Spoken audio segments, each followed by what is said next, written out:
ये कहानी शुरू होती है जब अशोक खराट नासिक पुलिस स्टेशन में एक कंप्लेन फाइल करते हैं। कंप्लेन में लिखा हुआ था कि एक आदमी जिसका नाम दिनेश पराब था, उसने मुझे व्हाट्सएप पर एक औरत के साथ मेरा न्यूड फोटो भेजा। पराब ने अशोक को कहा कि अगर तुम मुझे 5 करोड़ अगर नहीं देते हो तो इस फोटो को मैं इंटरनेट पर वायरल कर दूंगा। लेकिन पुलिस के इन्वेस्टिगेशन में अशोक के फोन से कोई भी एविडेंस नहीं मिला। करीब 1 साल के बाद एक औरत को व्हाट्सएप पर एक मैसेज आता है। उसे देखकर वह औरत हैरान हो जाती है क्योंकि उस व्हाट्सएप के मैसेज में एक औरत की नंगी तस्वीर थी और वो औरत और कोई नहीं, वो खुद थी। उस फोटो को एक नीरज जादव नाम के व्यक्ति ने उस महिला को फॉरवर्ड किया था और उस औरत को नीरज धमकी देता है कि इस तस्वीर को वो इंटरनेट पर वायरल कर देगा। जब पुलिस ने आगे जांच की तो एक व्यक्ति का नाम सामने आता है जिसके पास 35 वीडियो मिलती है। यह वीडियो अशोक खराट का था जो एस्ट्रोलॉजी के नाम पर महिलाओं के साथ रेप करता था। अगर आपने उन वीडियोस को देखा है तो उन वीडियोस में अशोक खराट किसी भी महिला को फोर्स नहीं करता है ना। काफी स्ट्रेंज बात। एक विक्टिम बताती है कि जब वो पहली बार अशोक खराट के पास गई तो अशोक खराट खुद को भगवान बताते हुए कहता है कि मेरे पास दैवीय शक्तियां हैं और कहता है कि मैं तुम्हारे सारे समस्याओं को खत्म कर दूंगा। अशोक खराट ने उस महिला को अपने ऑफिस में बुलाया।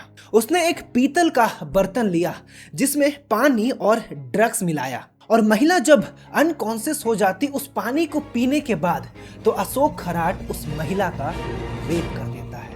इसने रिचुअल अंधश्रद्धा के नाम पर 100 से भी ज्यादा महिलाओं के साथ यौन शोषण किया और महिला को धमकाते हुए कहता कि अगर तुमने इस बात को किसी और को बताया, अपने पति को बताया, तो मैं उन्हें मार दूंगा। ये महिलाओं को साइकोलॉजिकली ट्रैप करने की कोशिश करता, उन्हें डरा कर। ये सस्ती माला मुंबई से लाता और उसे महंगे दामों पर बेचता, ये कहकर कि ये गॉड गिफ्टेड ज्वेलरी है। और दोस्तों, ये कोई इकलौता केस नहीं है भारत में। आपने गुरमीत राम रहीम सिंह का नाम सुना होगा। ये बात है साल 2002 की, जब राजा राम बलवंत सिंह सोसाइटी को एक अनोनिमस हिंदी लेटर मिलता है जिसे डेरा सच्चा सौदा के एक साध्वी ने लिखा था। और जानते हो इस लेटर को एड्रेस किसे किया गया था?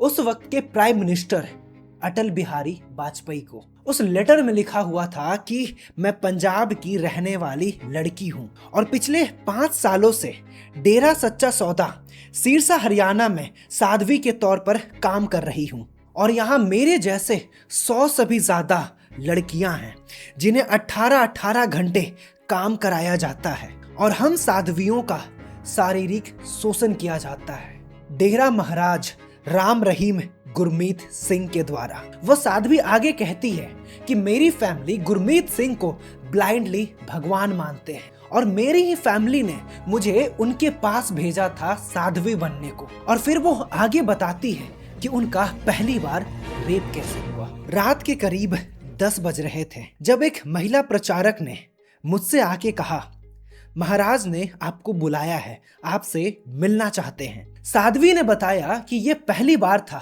जब मैं महाराज से मिलने जा रही थी। जब मैं कमरे में दाखिल होती हूँ तो वह अंदर बैठा हुआ था। उनके हाथों में रिमोट था और वह टीवी पर ब्लू फिल्म देख रहे थे और उनके बगल में एक रिवॉल्वर भी पड़ी हुई थी।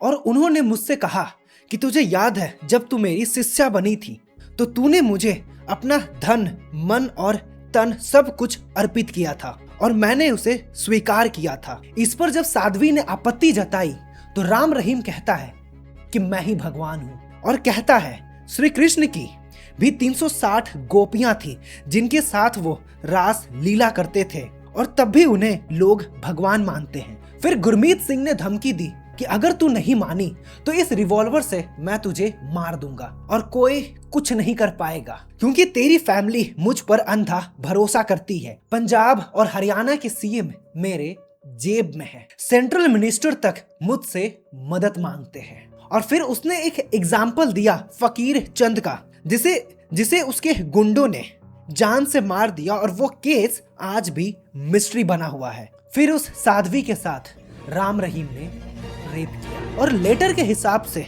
गुरमीत ने 3 सालों तक उस साध्वी के साथ रेप किया अंडरग्राउंड चैम्बर में। उस साध्वी की बारी हर 25 से 30 दिन के बाद आती थी। वहां डेरा में 40 से 50 लड़कियां थी जिनके साथ रेगुलरली गुरमीत रेप करता था।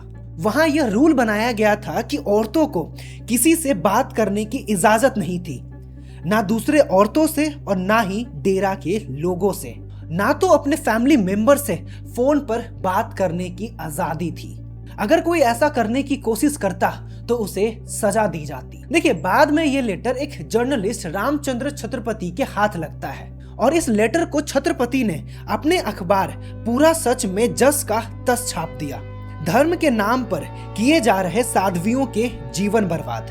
इन्हें इस बात की एहसास हो जाती है कि अब इनकी जान खतरे में है, तो इन्होंने क्या किया कि सिरसा के एसपी को एक पत्र लिखा और इसके कुछ ही दिनों के बाद छत्रपति के घर के सामने एक मोटरसाइकिल रुकती है जिसमें से एक व्यक्ति ने आवाज दिया। वो बाहर आए और उन पर तवा तोड़ 5 गोलियां चला देते हैं क्योंकि ये सच्चे पत्रकार थे और इन्होंने गुरमीत सिंह को एक्सपोज किया था। जर्नलिस्ट की हत्या के कुछ वक्त पहले गुरमीत राम रहीम ने रंजीत सिंह नाम के एक शख्स को मार दिया था क्योंकि रंजीत सिंह पर ही शक था कि उसी ने इस लेटर को बाहर लाया है। और रंजीत सिंह की जो बहन थी वो भी डेरा सच्चा सौदा में साध्वी के तौर पर काम कर रही थी। लेकिन कुछ वक्त पहले ही रंजीत सिंह और उनकी बहन डेरा सच्चा सौदा छोड़ देते हैं। बस इतना शक काफी था उनकी जान लेने के लिए। दोस्तों, आपको ये जानकर हैरानी हो जाएगी, मतलब मैं कौन से शब्द का इस्तेमाल करूं कि इस व्यक्ति को सजा दिलाने में 15 से 18 साल का समय लग जाता है। जब इसे सजा सुनाई गई तो इसके लाखों भक्तों ने दंगा करा दिया जिसमें करीबन 38 लोगों की जान चली जाती है। आपको मैं एक इंटरेस्टिंग बात बताऊं, 2022 से अब तक ये 400 से भी ज्यादा दिन जेल से बाहर रह चुका है। जब मैं इन लोगों का वीडियोस देखता हूं जहां पर लाखों लोग इन्हें भगवान मानते हैं, क्या ये श्रद्धा है? और सच कहूं तो इसमें गलती बाबाओं की नहीं बल्कि लोगों की है जिन्होंने इन जैसे लोगों को अपने सर पर चढ़ा रखा है। तभी तो जब 2013 में आसाराम बापू ने एक 16 साल की नाबालिग लड़की का यौन शोषण किया था अपने जोधपुर वाले आश्रम में स्पिरिचुअल ट्रीटमेंट के बहाने, और जब आसाराम बापू को जब बेल मिलता है तो इनके समर्थक ऐसे सेलिब्रेशन कर रहे हैं जैसे इन्होंने कितना अच्छा काम किया हो।